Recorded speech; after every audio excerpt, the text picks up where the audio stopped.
Some people think family means you always get another chance to explain the cruelty.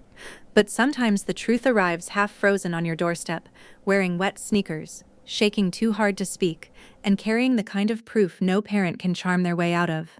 This is that kind of story. My name is Elena Mercer. I'm 34 years old, and I work overnight dispatch for emergency services just outside Madison, Wisconsin. I used to believe I understood fear because I heard it through headsets every night. People called when cars flipped into ditches, when husbands stopped breathing, when children disappeared in grocery stores, when strangers pounded on windows at 2 o'clock in the morning. I had trained my voice to stay steady while other people's worlds cracked open. But nothing in my training prepared me for the sound of 3 tiny knocks on my own front door at 5:06 a.m. They were not loud. They were worse than loud. They were weak, slow, barely there. Like whoever stood outside had already used up almost everything they had left. I sat up so fast my blanket hit the floor. The apartment was dark except for the microwave clock blinking blue in the kitchen. At first I thought I had dreamed it. Then the knock came again. 3 taps, a pause, one more tap. I grabbed my phone, opened the doorbell camera, and froze. A child was standing under my porch light. Small shoulders, thin gray hoodie, bare legs above soaked sneakers. His head kept dipping forward like sleep was pulling him down where he stood. For one terrifying second, my brain refused to understand what my eyes were seeing. Then he lifted his face. It was my nephew, Ethan, 10 years old, my brother's son. My sweet, quiet, too careful nephew who used to ask permission before taking a second cookie. I ran to the door barefoot. The cold punched into my apartment the moment I opened it. Ethan was blue around the lips. His hair was damp with melted frost. His fingers were curled so tightly against his chest that they looked painful. He tried to say my name, but his jaw shook too hard. I pulled him inside before his knees folded. "Ethan, baby, what happened?" He made a sound that was not a word at first, just air. Then he whispered, broken and trembling, "Dad changed the code." I did not understand. Not yet. I wrapped him in the thickest blanket I owned and guided him to the couch. His shoes squelched against my floor. His socks were soaked through. His skin felt wrong under my hands. Not just cold. Deep cold. The kind that scares you because the body has already stopped fighting normally. I called 911 with the same voice I used at work.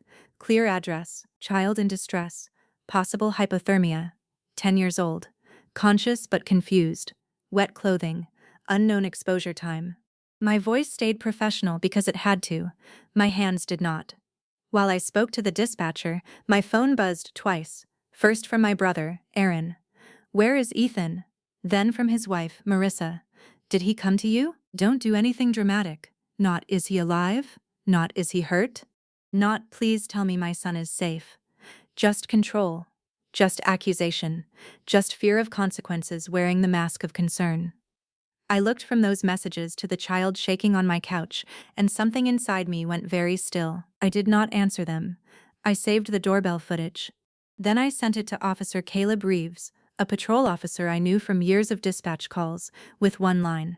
"My nephew arrived at my door freezing. I need this preserved." The ambulance arrived 9 minutes later. By then, Ethan was wrapped in 2 blankets, but his teeth were still knocking together. One of the EMTs cut off his socks because pulling them hurt too much. The skin around his toes was pale and mottled. He kept apologizing. "I'm sorry, Aunt Elena. I didn't know where else to go." I held his shoulder and said, "You did exactly the right thing." He did not believe me. That was the first thing that broke my heart. Not the cold. Not the ambulance lights flashing against my windows. Not even the fact that my brother had somehow let his child end up on my porch before sunrise. It was that Ethan believed surviving might get him in trouble. At Mercy Ridge Hospital, the heat felt too bright. The waiting room smelled like coffee, bleach, and winter coats. Ethan sat on a gurney under warming blankets, while a nurse wrapped heated packs near his chest. Dr. Naomi Ellis examined him carefully and kept her face calm. But I had worked emergencies long enough to recognize controlled anger. His body temperature was low. His blood sugar was low. He was dehydrated. He had early frostbite warning signs on his toes. And when the nurse asked when he had last eaten a real meal, Ethan looked at me before answering. "Lunch at school yesterday." The nurse stopped writing. Just for half a second. But I saw it. Officer Reeves arrived shortly after, still in uniform, his hair damp from the sleet outside. He did not stand over Ethan. He crouched near the bed and spoke softly. Ethan, nobody is angry at you. We just need to understand what happened. Ethan stared at the blanket. His hands were tucked under the warming wrap. His voice came out flat, like he had learned not to make his pain inconvenient. He said Aaron and Marissa had left the house the afternoon before for a football weekend retreat at Lake Geneva. Aaron told him there were frozen meals in the garage freezer. Marissa told him not to make a mess. They said they would be home before midnight. They paused his tablet because, according to Marissa, screen time was for children who earned it. Ethan tried to do homework. Then he got hungry. Around 8:40 p.m., he went into the garage for the frozen meal.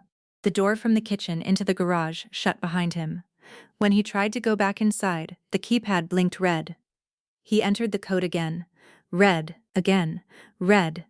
He thought maybe his fingers were too cold, so he wiped them on his hoodie and tried slower.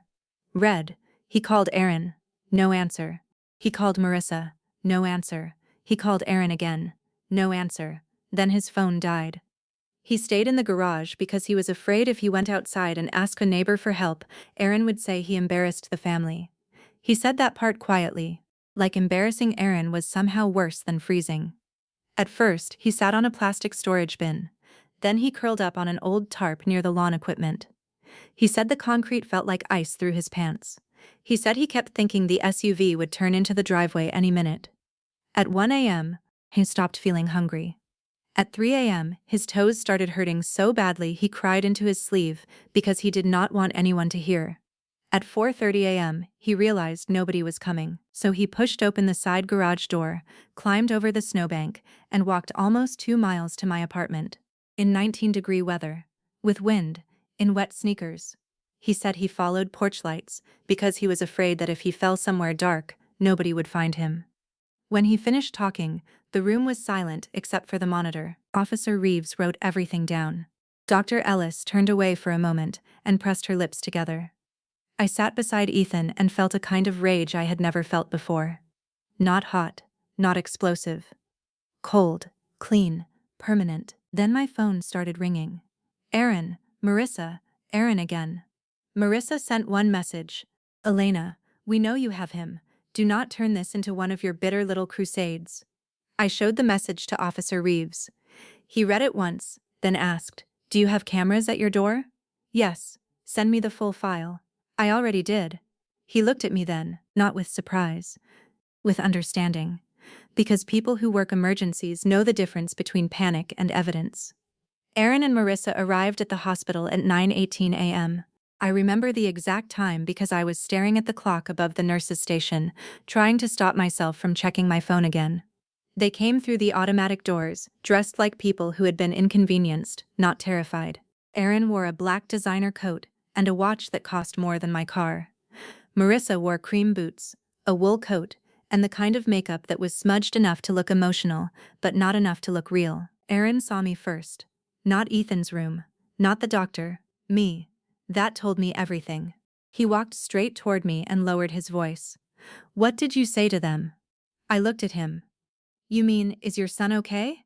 His jaw tightened. Do not play games. Marissa stepped around him and lifted her voice for the nurses. We have been sick with worry. Ethan gets confused when he's upset. He does this sometimes. That was the first public lie, not the last. Officer Reeves appeared beside me and asked them to step into a consultation room.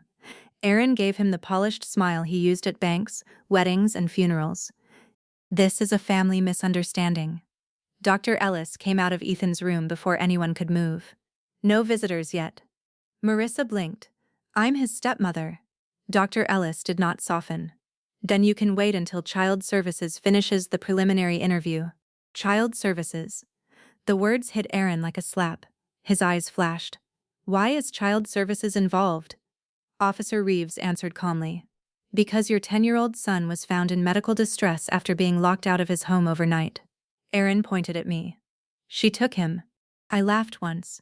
Not because it was funny. Because the lie was so desperate it almost sounded rehearsed. He walked to my apartment, I said. My camera shows him arriving alone. Aaron's face changed for half a second. There it was. Not guilt. Calculation. Marissa pulled out her phone, turned slightly away, and began recording. I saw the red light reflected in the glass beside the nurse's desk. She put on a trembling voice. I cannot believe Elena would use a child to punish us. Dr. Ellis turned her head slowly. Put the phone away. Marissa's eyes widened. Excuse me? You are recording in a pediatric treatment hallway. Put it away. Aaron stepped forward. We have rights, Dr. Ellis said. Your son has rights too. Today, we are paying attention to his. Ethan heard Marissa's voice through the door. The sound that came from inside his room was small, a broken cry. Not loud, not dramatic, just scared. Marissa froze. For 1 second her performance slipped, then she tried to push past the nurse. Ethan, honey, tell them you overreacted. The nurse blocked her. Officer Reeves told both of them to wait in the consultation room. Aaron leaned close to me as they passed. You have no idea what you just started. I looked at my brother, the boy who used to steal change from my dresser, the teenager who lied so smoothly our mother called it confidence, the man our father trusted because Aaron always looked like he knew what he was doing. I said nothing, because I knew something he had forgotten. Silence makes guilty people nervous, and nervous people make mistakes. By noon, a child protective investigator named Ruth Calder arrived at the hospital. She was small, gray-haired, and carried a leather folder that made Aaron's lawyer voice come out before his actual lawyer arrived. He said the house was private property. He said Ethan misunderstood. He said he wanted counsel present. Ruth listened without blinking. Then she said, a child was hospitalized after suspected neglect. I do not need your permission to begin an emergency home assessment. Marissa started crying. Not for Ethan, for herself. I stayed at the hospital while Ruth and Officer Reeves went to the house. Ethan slept for most of it, curled on his side, one hand gripping the blanket like someone might take it back. When he woke up, he asked if Aaron was mad. I said, he does not get to be the victim today. Ethan looked confused by that.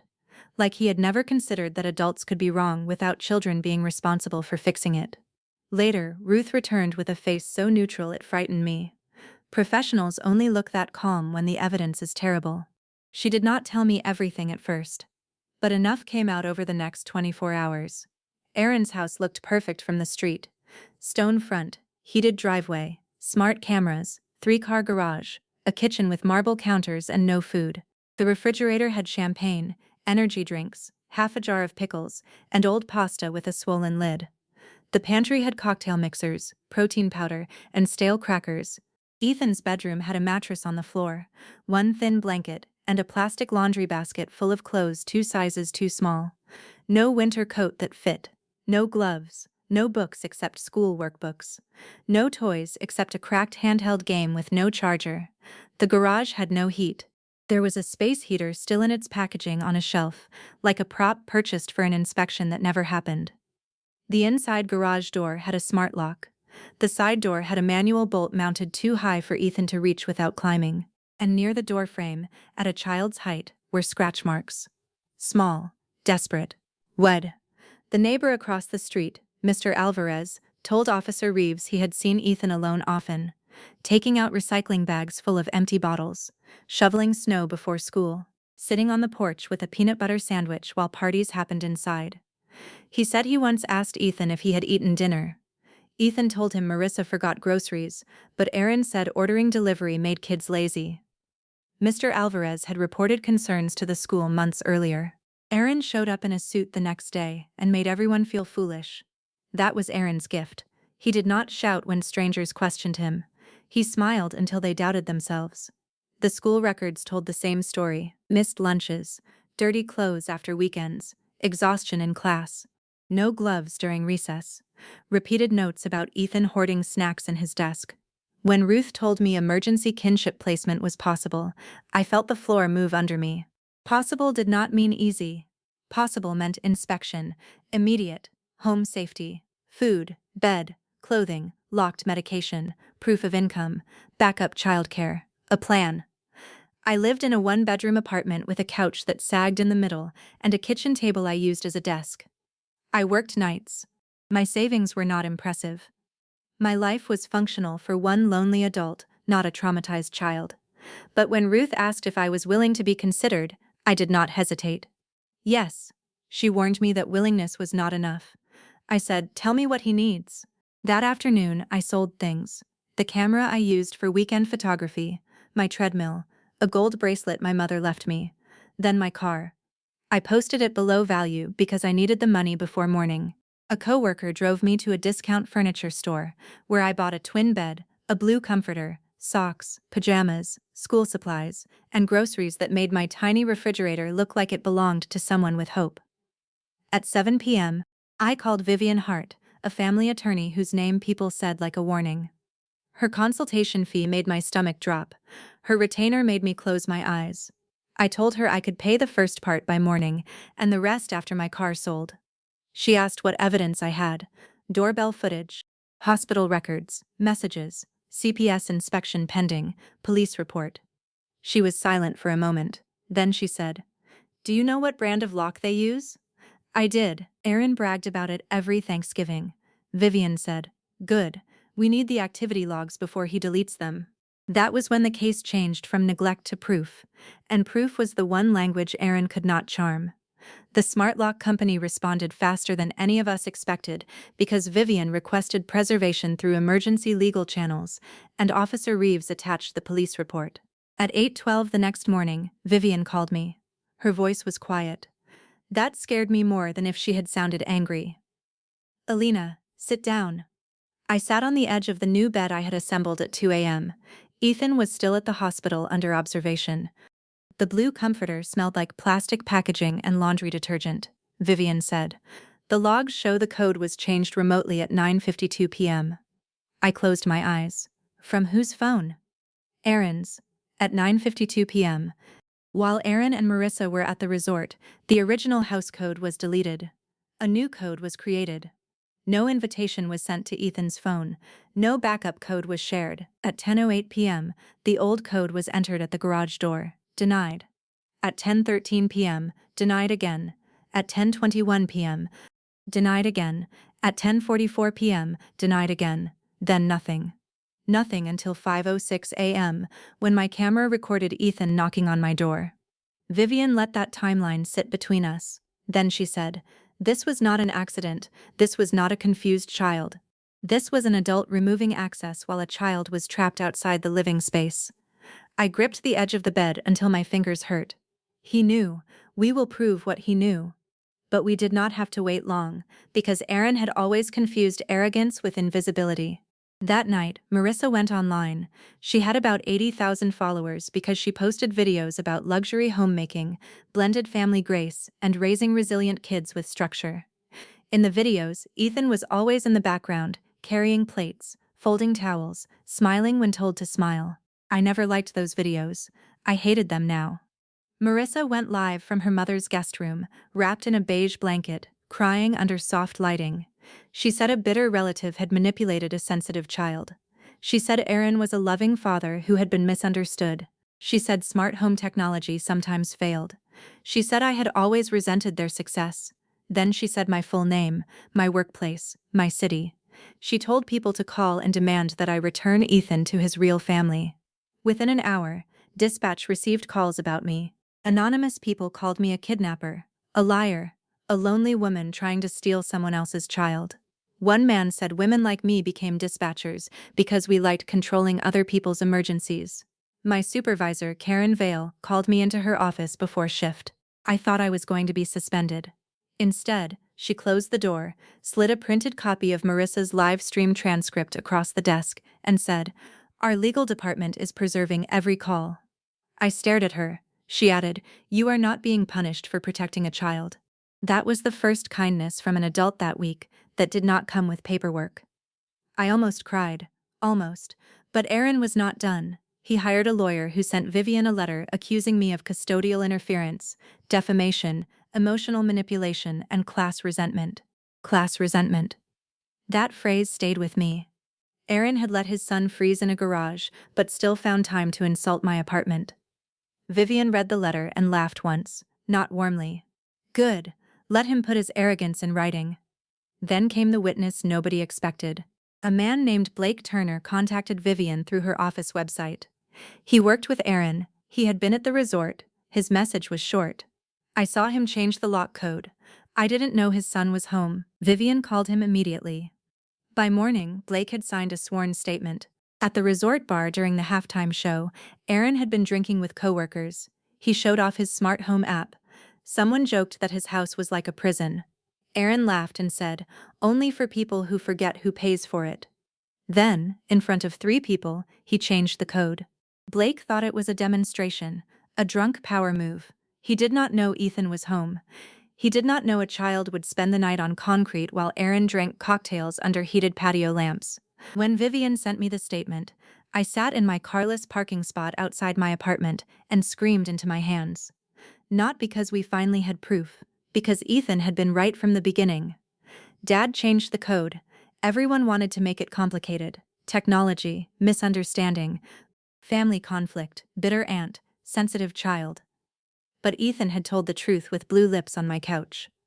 Dad changed the code, and the logs proved it. The emergency hearing happened 4 days later.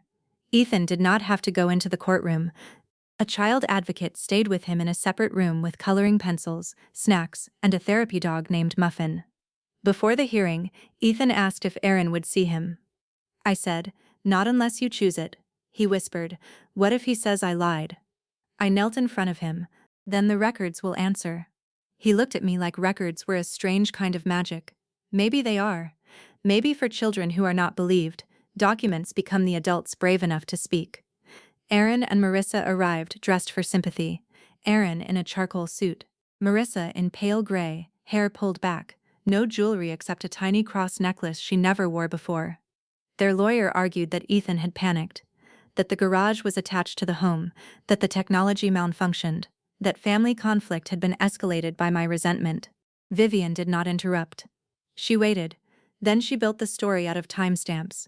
3:47 p.m. Aaron and Marissa leave for Lake Geneva. 8:41 p.m. Ethan enters the garage for food. 9:52 p.m. Aaron's phone deletes the known access code. 10:08 p.m. Old code denied. 10:13 p.m. Denied. 10:21 p.m. Denied. 10:44 p.m. Denied. 5:06 a.m. Ethan appears on my porch in medical distress. Dr. Ellis testified that Ethan's condition was consistent with prolonged cold exposure before the walk. Ruth testified about the house. The empty refrigerator, the unsafe garage, the too small clothes, the lack of heat.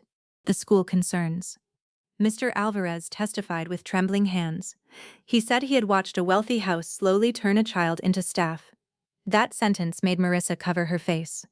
Aaron looked annoyed. Then Blake Turner testified. Aaron's expression changed when Blake walked in. For the first time, my brother looked afraid. Blake described the bar, the phone, the joke, the lock code. Vivian displayed the smart lock logs beside Blake's statement. The times matched, the device matched, the location matched, the failed attempts matched Ethan's story. Aaron's lawyer tried to argue Aaron was intoxicated.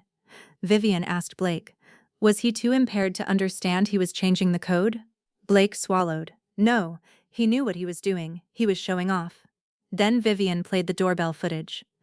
The courtroom speakers filled with the sound of Ethan's teeth chattering. His tiny voice came through. Dad changed the code. Marissa started sobbing. Aaron stared at the screen like he hated the camera for refusing to blink. The judge granted emergency placement with me. No unsupervised contact, no direct communication, no public discussion of Ethan or me. Aaron's jaw tightened. Marissa nodded like a saint. 3 hours later, she posted a video saying corrupt people had stolen her stepson. By midnight, she had violated the order so clearly that even her own followers started asking if she could read. Officer Reeves called me the next morning. Marissa was taken in for violating the court order. I was standing in my kitchen making toast for Ethan, who had been released to me with a bag of medications, thick socks, and instructions for follow-up care. I looked at the butter melting on the bread. I expected to feel triumph. Instead, I felt tired. Good, I said. That was all. Because real justice does not always feel like fireworks. Sometimes it feels like the phone finally stops ringing. Temporary placement did not mean peace. It meant Ethan moved into my apartment and flinched at every notification sound. He slept with his shoes beside the bed, then under the bed, then inside his backpack. he asked before opening the refrigerator. The first time I told him he could eat anything, he took one cheese stick and apologized. I bought granola bars. He hid them in his pillowcase. Not because he was sneaky, because hunger had taught him to prepare for adults changing their minds. Every night before my shift, I wrote the Wi-Fi password, my work number, Karen's number, Officer Reeves's card, and the neighbor's number on a whiteboard. Then I showed Ethan how the door lock worked. Inside deadbolt. Emergency exit. No code required to leave. No code required to come back in if I was home. The first time I said, "This door opens from the inside," he stared at it for almost a minute. That is what Aaron stole from him. Not just warmth. Not just food. Trust in doors. Trust in adults. Trust in the idea that home means you are allowed back in. Aaron's family took sides fast. My aunt called me cruel. My cousin said boys need discipline. My uncle said Aaron had always been dramatic but not dangerous. I sent none of them the medical photos. None of them deserved Ethan's pain as gossip. Vivian told me silence was wise. "Let them talk," she said. "We will answer in court." Aaron tried to control the story through money. He offered to pay for Ethan's therapy if placement returned to him. He offered supervised visitation at a luxury family center if I would sign a statement saying the garage incident was a misunderstanding. He offered me $20,000 through his lawyer to avoid prolonged conflict. Vivian read the offer, folded it once, and placed it in a file labeled intimidation. I did not sell my nephew back to the person who locked him out. Meanwhile, Marissa's perfect family brand collapsed one clip at a time. Her followers began rewatching old videos. They noticed Ethan in the background washing dishes during dinner parties. Ethan carrying laundry baskets upstairs while Marissa filmed self-care routines. Ethan standing silent beside a table full of food he was not shown eating. Someone found a clip where Aaron snapped his fingers at him. Someone else found one where Marissa joked that bonus kids need structure because they come with baggage. The internet that she summoned against me turned around and started digging. I did not encourage it. I did not need to. Marissa had built a glass house out of curated lies and handed strangers the stones. The main custody hearing was scheduled 7 weeks later. Those 7 weeks changed my life completely. I switched shifts with 2 coworkers. I learned how to pack school lunches. I learned Ethan hated tomatoes, but loved cucumbers if they were sliced thin.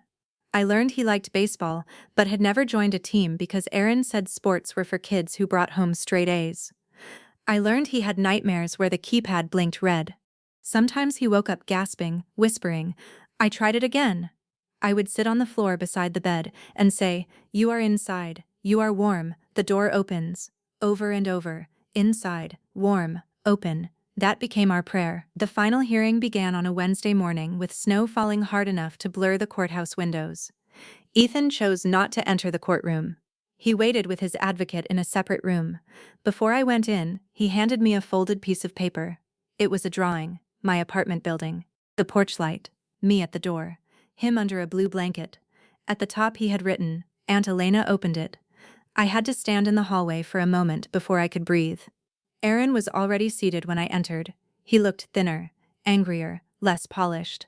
Marissa sat beside him in a navy dress, eyes swollen, hands folded as if she had practiced looking humble in a mirror. Their new lawyer opened by saying the family had suffered enough public shame.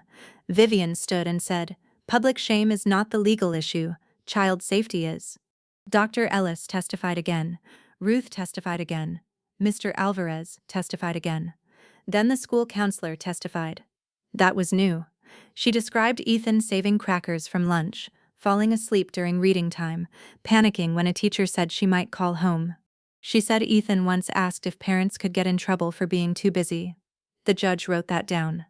Then Vivian introduced the financial records. This was the part Aaron did not expect. During discovery, Vivian found that Aaron had been receiving survivor benefits from Ethan's late biological mother's estate. Money meant for Ethan's care, clothing, food, school, medical needs. Aaron had deposited it every month into a household account used for resort trips, wine subscriptions, and smart home upgrades. In the same month, Ethan came to my door with frostbitten toes. Aaron had spent $3,800 on a heated garage floor estimate he never approved, $1,200 on imported wine, and $0 on winter clothing for Ethan. Zero. Vivian displayed the bank statement on the courtroom screen. Not dramatically. Not with a speech. Just line after line. Numbers do not cry. That is why they are so powerful. Marissa's lawyer objected, saying she was not responsible for Aaron's financial decisions. Vivian then displayed Marissa's sponsored videos, showing her promoting organized family budgeting from the same kitchen where there was no food for Ethan. The judge looked at Marissa. "Were you aware the child lacked proper winter clothing?" Marissa whispered. "I thought Aaron handled that." "Were you aware there was limited food in the home?" "I ordered groceries sometimes." Ruth opened her report. 3 deliveries in 2 months, mostly beverages, cosmetics, and prepared party trays. Marissa stopped speaking. Then Aaron took the stand. That was his mistake. His lawyer had clearly coached him to sound regretful. At first he did. He said he loved his son. He said work pressure had been intense. He said the code change was a drunken mistake. He said he never intended harm. Vivian listened with her hands folded. Then she asked one question. "Mr. Mercer, after the code was changed, why was Ethan not given the new code?" Aaron said, "Because he was supposed to stay where he was." Vivian paused. "Where was he supposed to stay?" Aaron's eyes flicked toward his lawyer. "In the garage until we got back." The courtroom changed. It was almost physical, like the walls had leaned inward. Vivian's voice stayed calm. "In an unheated garage." Aaron's mouth tightened. "It is attached to the house." "In below freezing weather?" He had blankets, one old tarp and no working heater, according to the inspection. Aaron's face reddened. He knew better than to make a scene. The judge leaned back. "Mr. Mercer, are you saying your son's mistake was not enduring the danger quietly enough?" Aaron opened his mouth. Nothing came out. For once in his life, my brother had talked himself into the truth. Marissa started crying again. This time nobody looked at her. Vivian played the doorbell video one final time. Just the first 15 seconds. Ethan under the porch light, his hand lifting, 3 weak knocks, his voice. "Dad changed the code."